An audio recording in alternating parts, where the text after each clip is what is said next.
La información es esencial para la subsistencia de la especie. La especie de los artistas no está en extinción, pero por diferentes motivos, muchas personas pasan por momentos de tribulación en los primeros tiempos de la formación.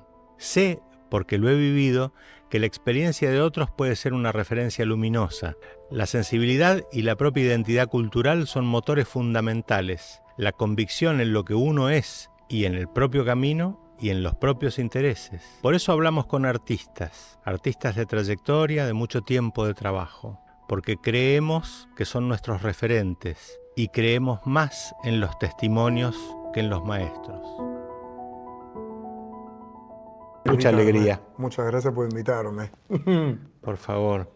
¿Sabés que este es un ciclo que estamos haciendo con mucho cariño sobre la vocación artística? Que se llama Referentes. Porque lo son, las personas que invito son referentes para mí. Y yo creo que también pueden ser referentes para otros. Entonces, basados también en una hermosa frase que dice: esta época necesita más de testigos que de maestros.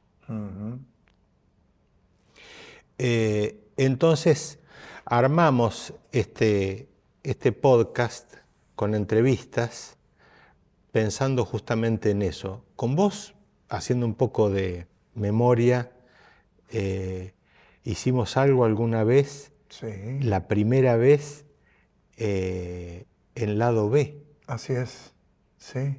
Chiquilín de Bachín. Chiquilín de Bachín. Canté, ¿te acordás? Sí, sí, Hicimos juntos, sí, hermoso. Sí. Y después En otra cosa Astatrilce. más, en Astatrilce. Astatrilce, hermoso lugar.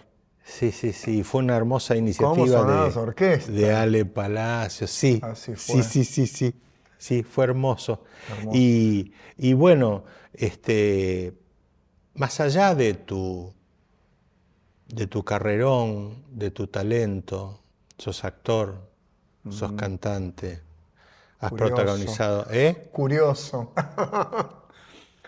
Sí, Claro. he hecho de todo un poquito, sí. Tenés un carrerón, pero para referir, ¿vos ubicás, te acordás el momento en el que dijiste quiero ser artista? Sí. Me acuerdo que en mi colegio, La Salle, Rosario, estamos hablando, año, esto tiene que haber sido año 80, año 81, se iba a hacer en el colegio la cantata La Sayana, que es una obra con canciones acerca de toda la historia de la historia de San Juan Bautista de la Salle. Y entonces lo organizaba el secundario, yo estaba en el primario, y el colegio entonces necesitaban un chico para actuar de niño pobre en la obra, en esta cantata, que la hacían todos, la protagonizaban y hacían todos los personajes, Los chicos. chicos del secundario. Pero necesitaban un niño, ¿no? Un niño que diera niño pobre. Entonces fuimos con un compañero y yo dije, yo quiero ir a ver de qué se trata, siempre me generaba curiosidad. Y me acuerdo que fui a audicionar, fuimos a audicionar y nada, tuvimos una charla y nos dieron para leer algo. Y entonces nos dice, éramos los dos nada más, mi amigo y yo, y él que fue a hacerme la gamba. Entonces le dicen, bueno, no, quedaste vos. Le dicen a mi amigo, a Carlitos, a Carly, le dicen, no, quedaste vos, Guillermo, perdón, Guille Vaz. Le dice, no, quedaste vos. Y entonces me miran a mí y me dice, bueno, pero para vos tenemos algo para hacer. Vas a levantar y bajar el telón. Así arranqué, ese fue mi despertar. Pero yo me acuerdo, ¿sabes qué? Mira, qué maravilla. Bueno, así, con esas paradojas llena mi vida profesional, ¿eh? Tanto mi vida personal como mi vida profesional. Como esas me han pasado un montonazo. Montonazo, esto de leer, que me dijeron, che, te queremos para un personaje, y finalmente era, no, nos equivocamos, era para otro. Ay. así, o de haber ido a filmar una película, escenas con Guillermo Francella y Daddy Brieva, escena de policía, yo era el ladrón y armas y patrullas. No, pero escena que se cerró la Plaza San Miguel con un despliegue y llego el día del estreno y el director Rodolfo Ledo me dice, ¿sabés que se sacó todo? Se dejó apenas un poco de tu escena porque no llegábamos con el tiempo, estaba muy larga la película. Tanto que cuando aparecen los créditos, nunca apareció la escena, que me había dicho, y aparece en un recuadro la escena, mientras están los créditos, aparece el recuadro de la escena, donde solo se escucha arriba las manos, esto es un asalto. Vos. Era yo. Pero así de chiquitito en la pantalla. Bueno, como esas me pasaron un montón y así fue la primera. Que era, tenés el telón para levantar, bajar y subir el telón. Pero Sos un resiliente. Sí, eso no me cabe duda, ya no me cabe duda. Pero me acuerdo que yo me sentía parte del espectáculo, que para mí eso era muy importante. Subir también. y bajar el telón. Por eso creo que siempre tengo la conciencia de que cuando trabajo, digamos, por más que yo sea el protagonista o esté coprotagonizando, es un laburo De todos. de todos, somos un montón. Yo tengo letra, punto, pero después es tan importante como la banda, como el director de orquesta, como mis compañeros bailarines, Sí. quién puso los tachos, quién colgó todo, quién prende y apaga la luz, quién me habilita el micrófono. Porque si no, yo no existo, digamos, todo mi ego y todo mi trabajito de protagonista no existe. Entonces, y yo creo que fue porque mis primeros pasos fueron estos, de formar parte siempre, yo me siento parte siempre de equipo. Pero así que ese fue mi despertar vocacional. Así fue. Y después me acuerdo de ver de niño, que yo le decía a mi mamá, porque esto tenía que ver con la imitación. Entonces, que fue parte de mi juego inicial, ¿no? También de la vocación. Y era ver Cantaniño, Festilindo después, pero Cantaniño, que fue primigenio. Yo lo veía, entonces yo imitaba lo que hacían los chicos y así eran. Y yo me escuchaba y era parecido. Entonces le decía a mi vieja, llévame a Buenos Aires. Llévame a Buenos Aires, mami, que yo quiero cantar, quiero hacer esto. Porque claro, yo me escuchaba y digo, esto coincide. ¿Viste? En la comparación. Estoy bien, y mi vieja me decía, no, ¿cómo vamos a ir hasta Buenos Aires? No, esto que no, bueno. Pero eso fueron semillas y yo me acuerdo que era niño también y me preguntaban qué quería hacer cuando seas grande. Cantor. Y mi vieja odiaba que dijera cantor. Me acuerdo de nada, hay anécdotas de que pasábamos por las disquerías en Rosario, bueno, ¿se acuerdan? La época de disquerías, donde vos pasabas y escuchabas música. ¿Y sí? ¿No? Pasabas por la puerta y estaba, bueno, lo último que se estaba promocionando, lo último que se estaba vendiendo.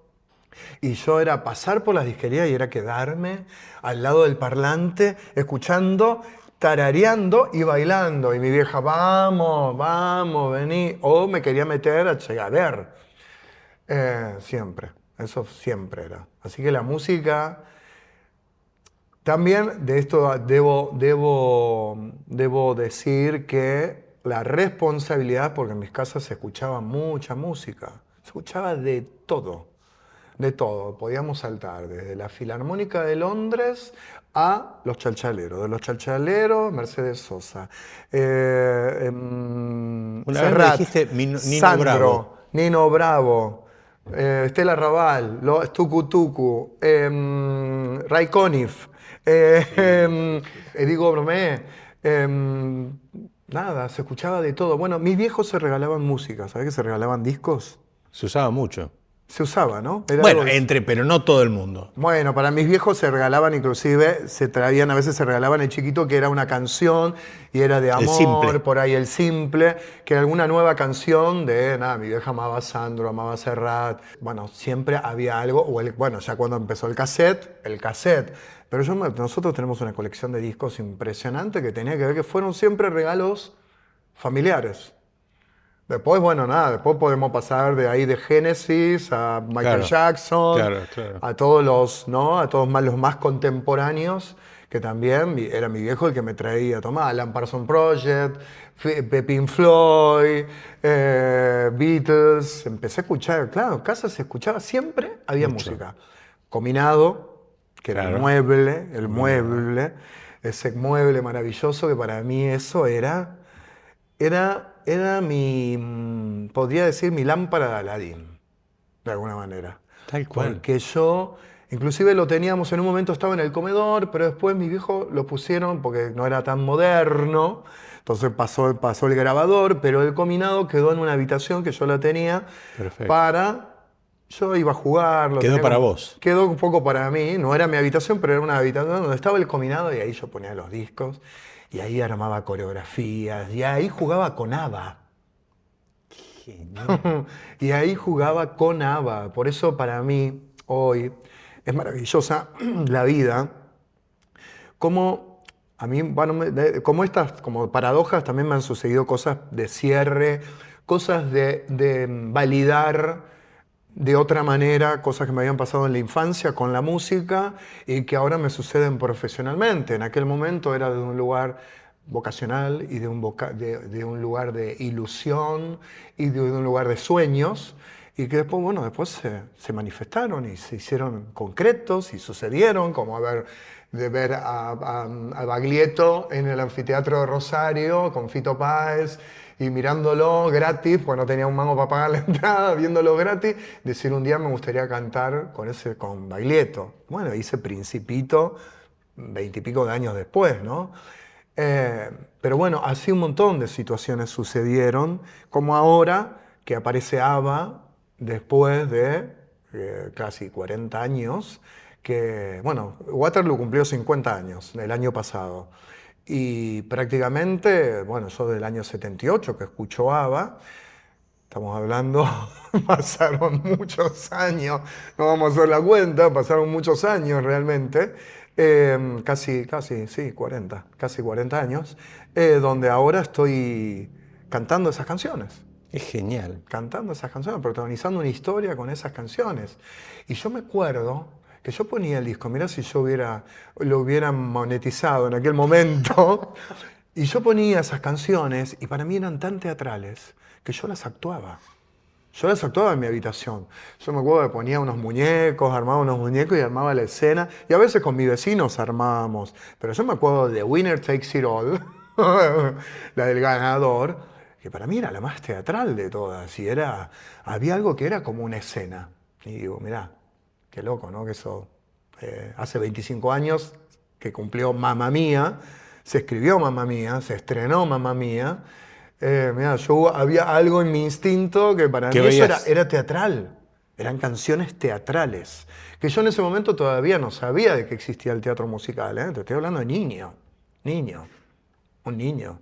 Un niño de apenas 8, 9, 10 años. Es genial cómo la identidad se manifiesta tempranamente, Sí. pero uno después, a su vez, tiene que elegir y validar. Sí, sí, bueno, sí. Por eso digo... Sí, el trabajo de la autovalidación es algo que no se termina nunca.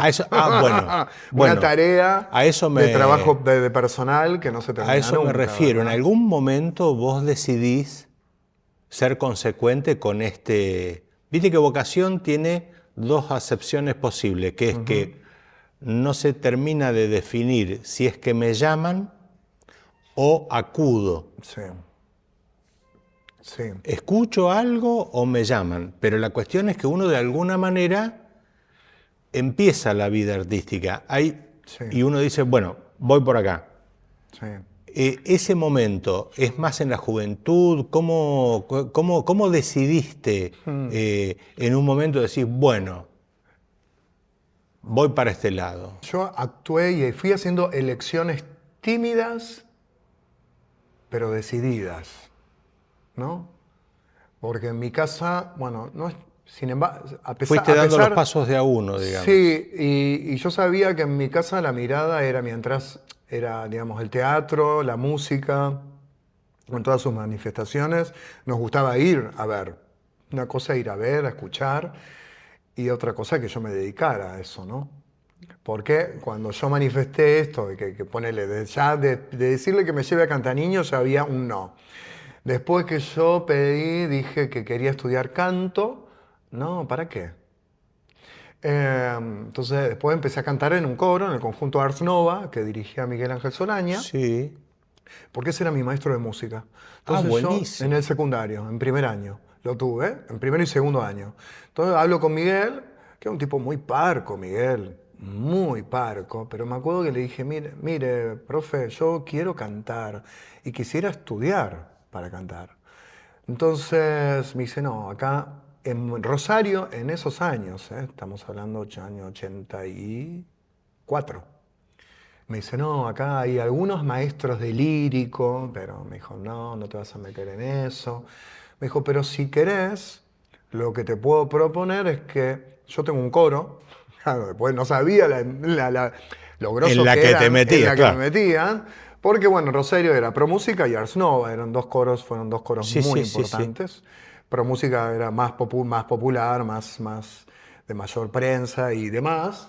Pero bueno, él me dice, mira, yo tengo un coro, un conjunto Ars Nova de adultos y tengo una agrupación de adolescentes. Me dijo, yo te tengo que escucharte, necesitaría escucharte, sobre todo quiero ver si tenés oído musical. Porque después me dijo, si veo que vos tenés oído, podemos trabajar y vas a aprender.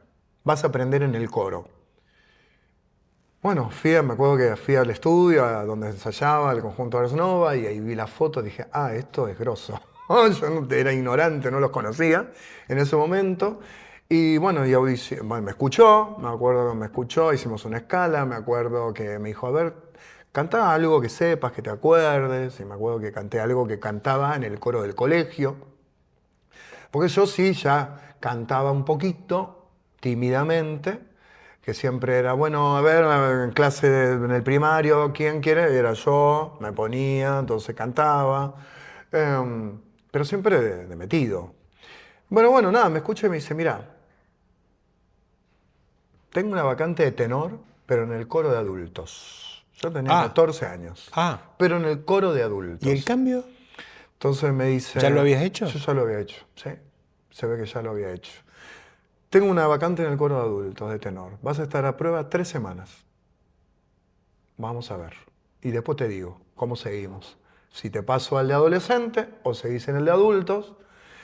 Bueno, pasaron las 3 semanas y a la cuarta, me dice a la tercera, me dice, bueno, la semana que viene vas a participar de tu primer concierto. Así que no canté todas las áreas que cantaban, todas las canciones, todo el repertorio que se hacía, pero participé como de la mitad del concierto. Y bueno, y ahí aprendí un montón. Claro, porque hiciste repertorio. ¿Y sabes qué es lo que aprendí? Que eso muchas veces, hoy los directores musicales del género, del teatro musical, me dicen, vos siempre buscás empastar cuando cantás con los demás. No tenés el vicio del solista, no tenés el vicio del protagonista Y solista. eso es un alivio. Cuando hay alguien Entonces, así es un entonces, alivio. pero porque siempre entendí que empastar era convertirnos en una sola En voz. uno. Claro, en un solo sonido. ¿No? Todo con todos estos instrumentos vocales, hacer un solo Una sonido. entidad. Bueno, y eso lo aprendí en el coro. Así que yo Es estoy que el re coro, qué bueno, agradecido. qué bueno. Y aparte también para la rapidez, también de oído, de registrar, Todo. ¿no? Yo no sabía leer música, entonces ahí fue cuando empecé a entender el pentagrama, la partitura, cuándo era bemol, de cuadro. Ahí aprendí un montón. Hoy Qué no leo bueno. partitura tampoco, pero la puedo entender bastante. Eh, Así que nada, eso fue como parte del despertar y de entrar tímidamente. Entonces, bueno, mi vieja me decía, bueno, está bien, pero es un hobby, ¿no? Sí, mami, sí. Y como era el coro, viste que para el pueblo el coro es como algo de Sí, prestigio, claro.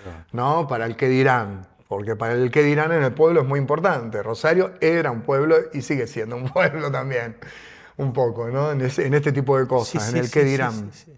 La cuestión es que, bueno, para eso estaba bien. Y paralelamente, esto fue a los 14, a los 15, yo le digo a mi vieja que quería estudiar teatro. ¿Qué? No, no hay plata para eso. Peor, se iba poniendo se iba peor la poniendo cosa. peor.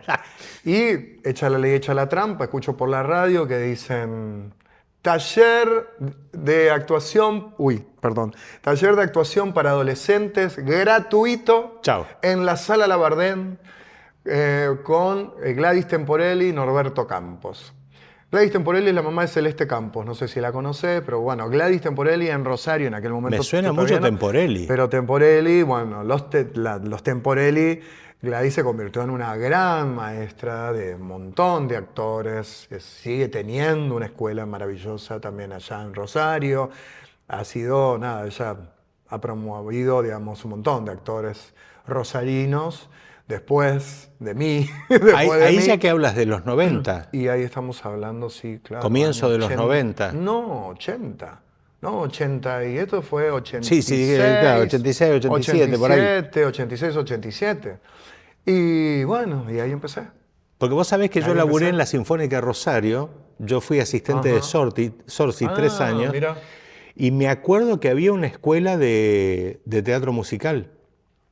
No, vos estás claro, ya estás hablando de los 90. Claro, yo estoy hablando del 94, no, 96. Esto era campo todavía. Hablando. Estaban. Todavía era campo esto. ¿No? Rosario era campo a nivel artístico, si bien la trova rosarina y había mucha movida.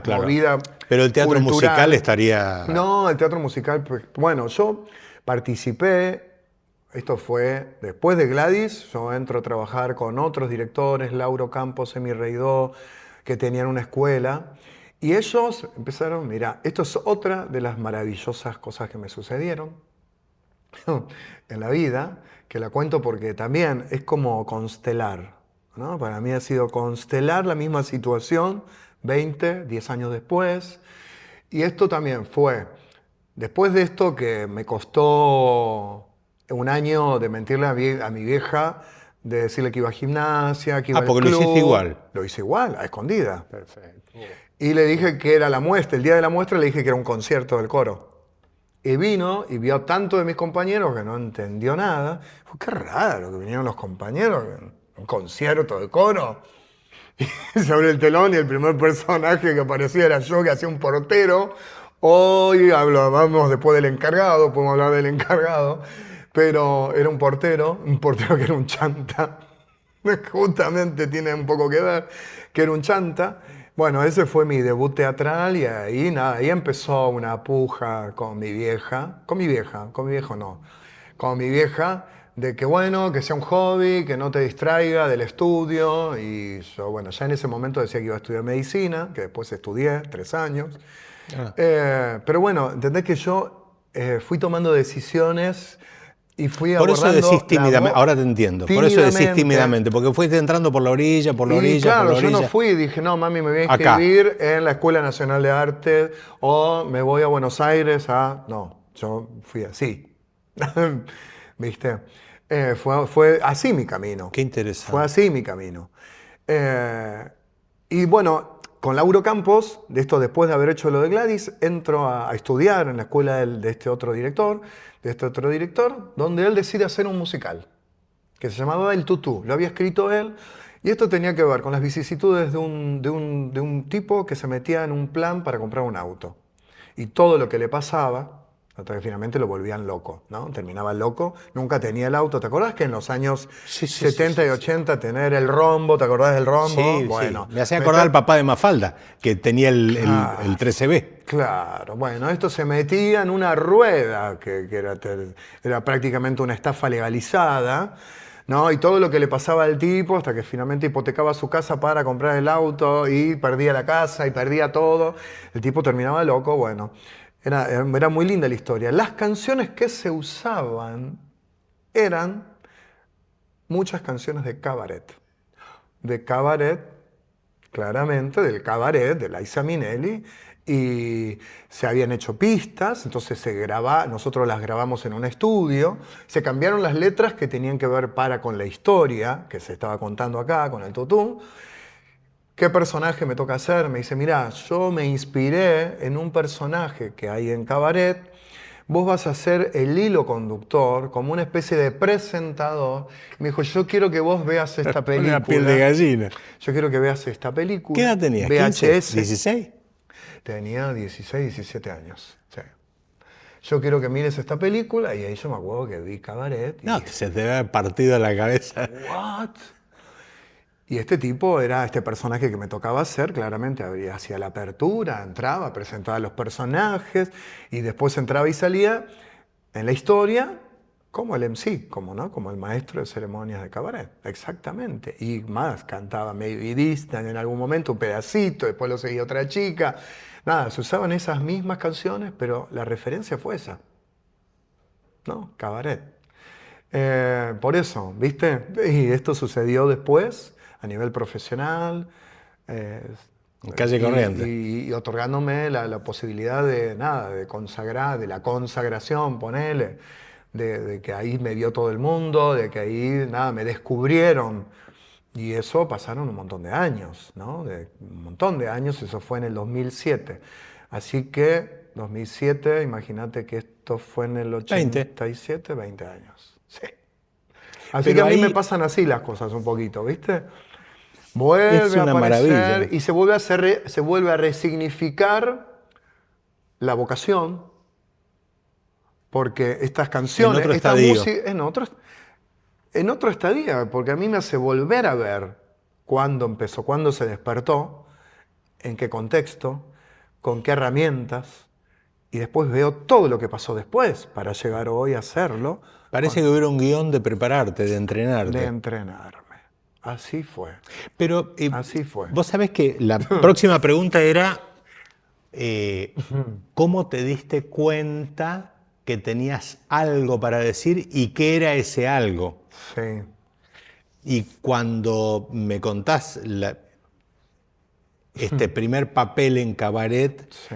me parece escuchar que hay un chac adentro, que dice, Y es por acá, sí, ¿o no? sí, sí, es porque yo creo que ahí empecé a descubrir esto del valor que tiene, bueno, que tiene el teatro, donde pregunta, incomoda, interpela, te invita a nada, a que vos elijas si te querés ver en espejado o no.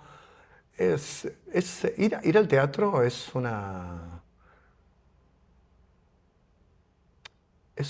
una sesión terapéutica, de alguna manera. Es ir a hablar con el terapeuta, pero es ir a verte. Es ir a verte un poco, ¿no? Y si me permitís, Porque no es solamente entretenimiento el teatro, no, ¿no? no. No es solamente. Es verdad que en los últimos años, bueno, tendríamos que ponernos a hablar ahora, ¿no? De que a dónde estamos, porque yo me metí originalmente por este motivo en el teatro, porque me interpelaba a mí, como espectador me interpelaba a mí, como intérprete también me interpela, un montón. Para mí, mis personajes siempre me traen un montón de cosas para trabajar propias. Em, y entonces, Y es eso, ¿no? ¿Qué decir? claro, Y te iba a agregar, ahora vemos que no hay determinados contenidos que pareciera como que no nos mueven mucho de la silla. no, Eh, pero te iba a agregar, pero y tenía en que estado ver. de asamblea también, porque Sí. es una cuestión terapéutica Así es. en estado de asamblea, porque Así estamos es, todos ahí. porque estamos, sí. Y vos sentís que Porque el público no, hace, oh, porque es oh. más, a veces, bueno, a veces te interpela individualmente y te interpela socialmente. Eso, Es lo claro, que estás es viendo. lo que está pasando. Lo que estás viendo. Bueno, Cabaret. ¿Entendés? Bueno, Cabaret ni hablar. Cabaret ni hablar, que sigue estando tan vigente. Y eso se escribió Tremendamente, sí, sí. en realidad es de los 60. Se escribió en los 60, la original. Mirando La segunda, claro. el pre, Así es. La pre de la Segunda Guerra Mundial. Y por eso bueno, digo, pero la identidad que aflora y después decir, bueno, es por acá. sí, somos cíclicos, ¿no? Históricamente, ¿no? Tanto parece, no, pues no sé, parece que hay algo, es parte de nuestro camino de aprendizaje. Igual yo veo, no sé, esto es ponerme a manifestar una idea política, ¿no? Pero yo a veces soy menos exigente con nosotros mismos porque cuando veo que en otros países donde nos doblan en historia, ¿no? En historia social, Y todavía se siguen peleando por lo mismo hace más de 2000 años, Sí, ¿verdad? sí, Por sí. el mismo sector, por la misma religión, por la misma diferencia, ¿no? Se siguen matando. Entonces yo digo, a veces digo, bueno, nosotros somos apenas, no sé, ni siquiera adolescentes, creo que 200 años. tenemos apenas 200 años, somos como unos niños, ¿no? Como sociedad. Entonces ahí soy más benevolente con nosotros, digo, bueno, tranqui, a nuestro tiempo, porque si todavía ellos se pelean por lo mismo hoy en día, ¿no? Pero bueno, nada, me fui un poquito por las ramas, ¿no? Pero por esto del teatro que siempre, yo me metí por esto, porque a mí el teatro era justamente eso, me invitaba a preguntarme cada vez más y me daba respuestas diferentes de las que yo tenía por mi historia y mi contexto. Entonces ahí me enteraba de otras realidades, para eso estaba bueno el teatro, ¿no? Eh, pero bueno, hoy en día parece que inclusive seguimos viendo hasta los mismos contenidos y bueno, no sé, creo que estamos en una, a lo mejor como en una meseta cultural o, o en realidad no nos queremos meter tan adentro. Entonces por eso elegimos contenido que no nos incomode, porque no queremos incomodarnos, ¿no? O la gran mayoría, no digo todos, ¿no? No quiero meter todos los gatos en la misma bolsa, pero me parece que pasa un poco eso, ¿no? Desde el público, los productores, entonces se genera un inconsciente cultural general, social, que entonces, bueno, ahí lo que hay, lo que sucede hoy, ¿no? Lo que se puede ver en teatro es determinados contenidos, que me parece que había cosas mucho más jugadas en los 80, ¿o no? Sin duda. ¿No? Está bien que veníamos del proceso militar, venía Pero toda la parece al contrario, democracia. ¿no? Parece al contrario, porque había... Para mí estamos como, nos quedamos, nos metimos para adentro, pero no en el sentido transpersonal, de trabajo transpersonal. Pero entiendo, nada, entiendo que es, no sé, es nuestro inconsciente cultural. O una etapa, Sí, sí, sí, sí. vos como artista y como el profesional de trayectoria que Ujú, sos, de lo que me estás hablando es de tu necesidad, por un lado, de trabajar, que es el diálogo social, sí. y por otro lado, contemporáneamente, de cumplir un rol social y de Ujú, decir sí, un algo. sí. Una vez me hicieron Nosotros una... somos agentes de memoria, Ale. Sí.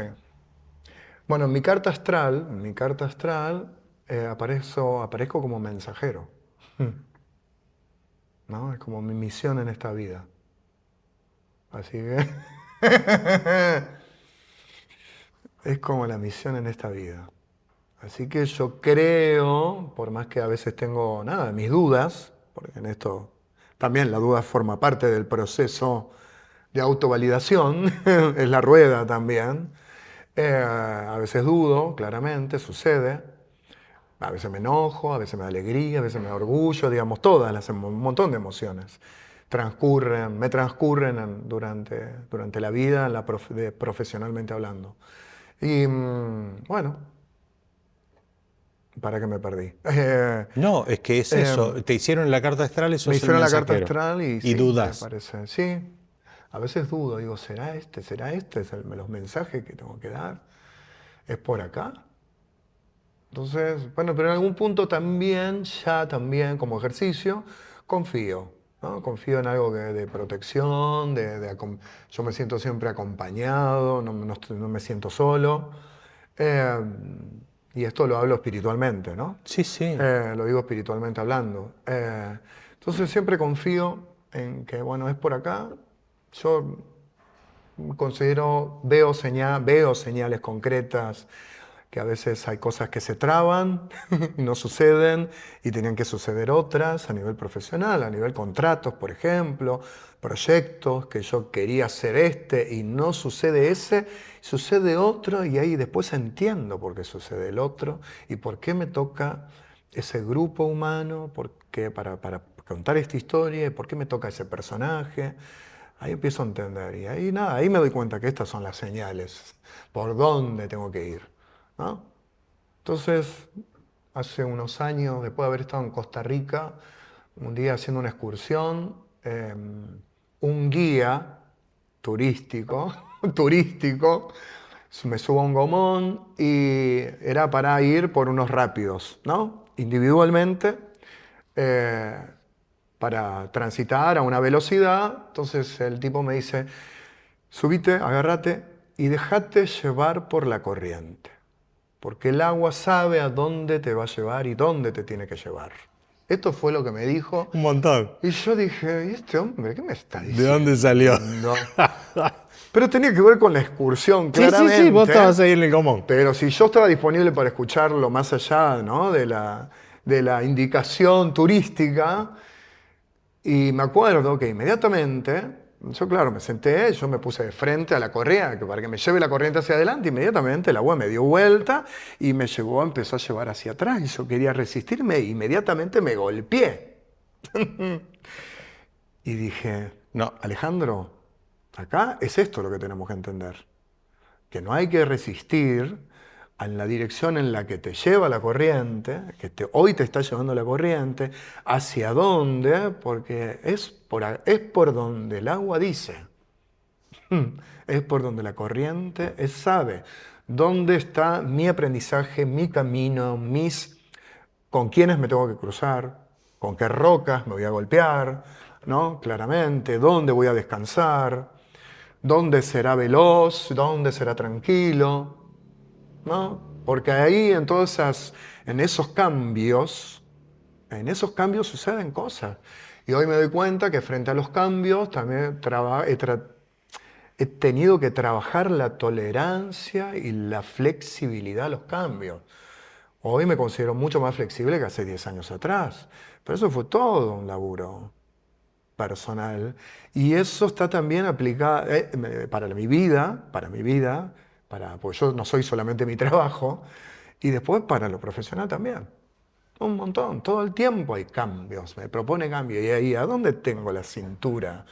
¿No? Flexible para esperar, para saber esperar, para tener paciencia, para arrancar si tengo que arrancar, a diferentes tempos, ¿no? Desde el ejemplo, te puedo dar el ejemplo del cambio de una protagonista, Mamma Mía, de pasar de Florencia Peña a Marisol Otero.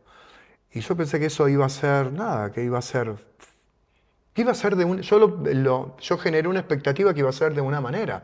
Y sucedió de otra manera, claramente, porque son dos actrices Otra obra. diferentes, porque se decidió cambiar todo. Y ahí se puso en juego un montón de cosas personales, propias, donde, bueno, nada, claramente me aborda el miedo, la inseguridad, porque yo estaba seguro, tranquilo.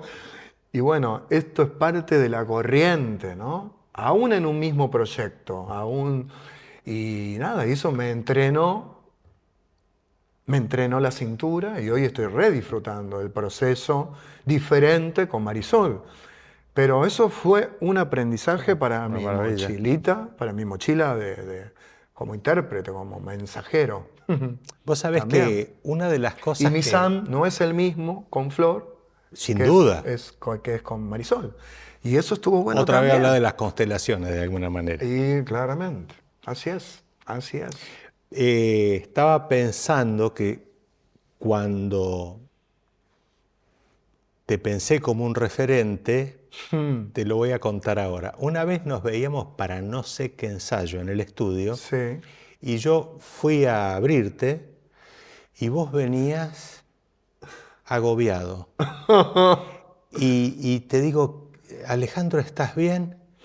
Sí, no, pero la gente. Y yo te digo que sí, porque era una de esas épocas de la Argentina que no sé qué estaba pasando, pero era otra vez un quilombo. Sí. Y yo te dije, pero ¿te pasó algo? ¿Viste? Porque me asusté que se te había pasado algo. Y vos me dijiste, no, vine en el subte, pero la energía de la gente. Ay, sí. Y yo digo, yo me acordé de eso para invitarte. ¿Por qué? Porque para mí sos un referente de un artista que habita el lugar, Sí. que se vulnera, Sí, todo el tiempo. que llega inclusive a confundirse Sí, claro. de cuál es su Como rol, todo. de qué es lo que... Sí, sí, sí. Y a mí me parece magnífico porque esa es tu herramienta de diálogo social, Sí. que evidentemente por ahí te toca padecerla también, porque... Es que es todo, está todo. Digamos, yo no me separo de No, cuál. vos sos uno. Yo soy uno, Vos yo sos soy uno. uno. Es más, todo lo que se le ve a un personaje es todo mío. Es todo mío. Que yo también soy todas esas cosas. Puedo serlo, puedo ejercerlo. Hasta cuando me ha tocado hacer de un asesino, claramente yo, no por mi psicología, no mataría nunca a nadie. Pero bueno, no sé qué pasaría en una situación para defenderme. Sí, pero sos alguien Sí, que lo sabe sacar. pero sé que eso lo sé manejar, ¿no? Pero después está todo mi cuerpo se afecta porque todas mis emociones están al servicio de los personajes. Qué grande. Eh, y hoy, bueno, hoy te diría que inclusive he tenido que, con mi terapia también, un poco aprender a distanciarme un poco Sí, a no estar tan en carne a viva. no estar tan en carne viva. Porque mi mente, la cabeza, no discierne. Esto es ficción. No, por eso te digo, se vulnera. Así es. Esto es ficción, Alejandro. Estás actuando.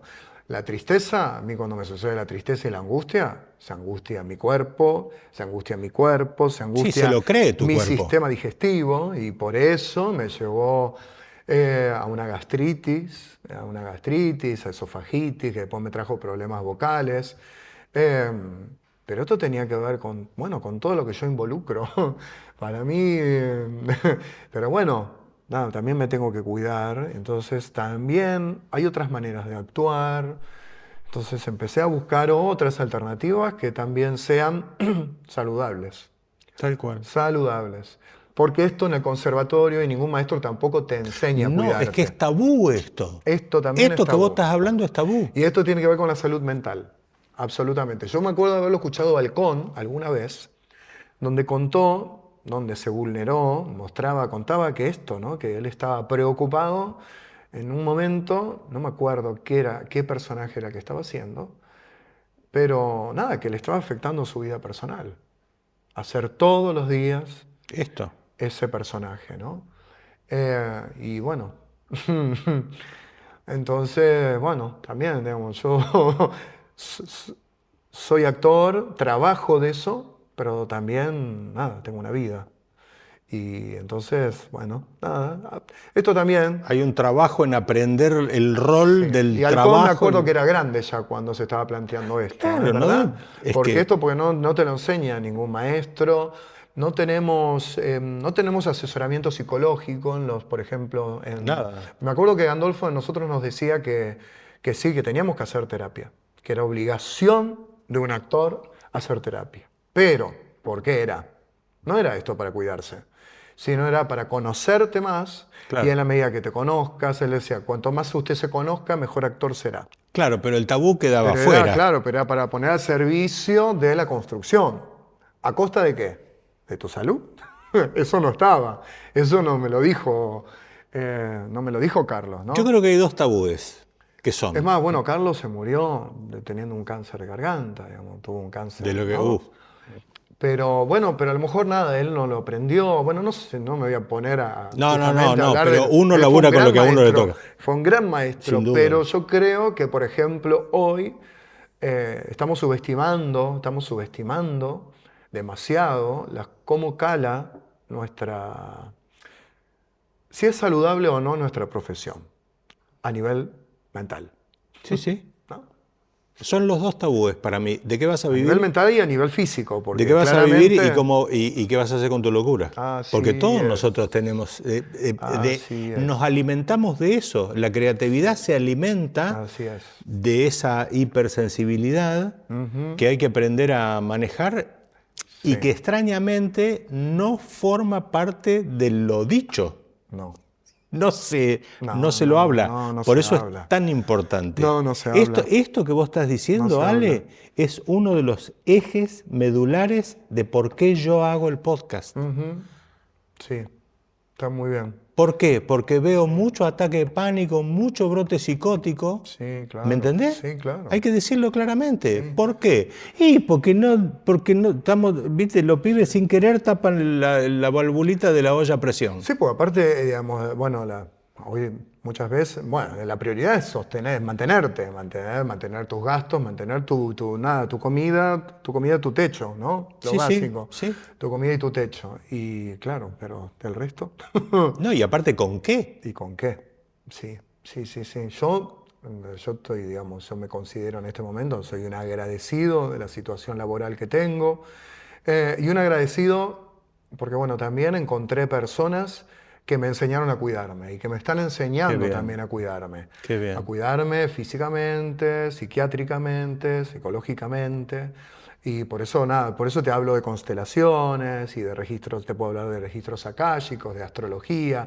Digamos, busqué herramientas que me ayuden a entenderme, que me ayuden a sostenerme, que me ayuden a cuidarme mucho. Pero bueno, me costó, digamos, poner el cuerpo, porque en un momento me empezaron a pasar muchas cosas a nivel salud y dije, bueno, esto me está trayendo una pregunta, ¿no? Porque el cuerpo ya estaba poniendo límite. Claro. Era el cuerpo el que ponía el límite, Claro. que decía basta, o gritaba algo, que hay algo que estoy haciendo mal. Entonces, bueno, nada, me encontré con muchas personas que me están ayudando, me armé un equipo, un equipo de sostén, un equipo de acompañamiento. Y por eso podría decir que hace unos años que me siento en coherencia conmigo, con mi esencia. Porque este trabajo interior tuyo, Sí, hay que decirlo para que entiendan los que están empezando una carrera, se da de un modo semisubterráneo mientras se está laburando en esta serie, en este musical, protagonizando allá, filmando acá, grabando allá. así es. No para la cosa, pero justamente hay que cuidar la usina porque si no se va todos los caños. Sí, claro, si explota, digamos, si magnífico. explota el motor, voy a dejar de producir, ¿no? Todas Total, estas cosas. total. Y Es yo muy también generoso que lo cuentes. Yo también me cruzo con un montón de compañeros que no, digamos, que están atravesando situaciones de salud diversas, pero hasta inclusive la salud espiritual, porque esto tampoco hablamos, sí. Y también es otra pata, esto es otra pata de esta. Que también está oculta. Que también tampoco se habla y es necesario sobre todo por este rol que tenemos también ¿no? de lo que estamos comunicando. Que es medio ¿no? sacerdotal, medio... ¿Y desde dónde? ¿No? ¿Desde dónde? ¿Desde qué? Porque yo entiendo lo que tiene que ver con el ego y lo sigo trabajando y sigo conviviendo con mi ego, que a veces nos peleamos bastante. Pero justamente ha sido porque estaba muy desconectado espiritualmente también, y muy desconectado de mí. Entonces, cuando fui, claro, no tiene lugar. Cuando empecé a profundizar y a ocuparme de mí y a cuidarme y a cuidar mi espiritualidad también, claro, ese señor no tiene mucho lugar para desplegar la cola de pavo real. ¿Viste? Pero bueno, nada, ha sido mi camino, ha sido mi manera, ha sido a mi tempo. Y va siendo. A mi tempo. Tal cual. A mi propio tempo. Por eso yo, es esto, yo a la palabra referente igual me da a mí, a mí me gusta siempre aclarar que no soy un modelo a seguir. No. Que, digamos, esta fue mi historia, pero esto es lo que a mí me pasa con mi historia, mi constelación familiar, mi historia familiar, mi cuerpo, la cantidad de lo que comí, de lo que pude comer, de lo que me cuidaron, del techo que tuve, digamos, de ciertas carencias, pero después tuve un montón de cosas. Tuve mucha mucha contención, a mí me ha acompañado también un montón aparte, ¿no? También, digamos, tuve muchas cosas a favor, otras cosas en contra, pero entonces por eso yo pude construirme con lo que tuve. Vos sos otro Y verás. y tendrás otras herramientas y tendrás otras virtudes, otros dones, otros obstáculos, y nada, es maravillosa tu vida para que la descubras, ¿no? A tu manera, a tu tempo y con tu propia música. Qué grande, Alejandro Packer. Muchas gracias, querido. Gracias. Muchas gracias. Muchas gracias. Muchas gracias.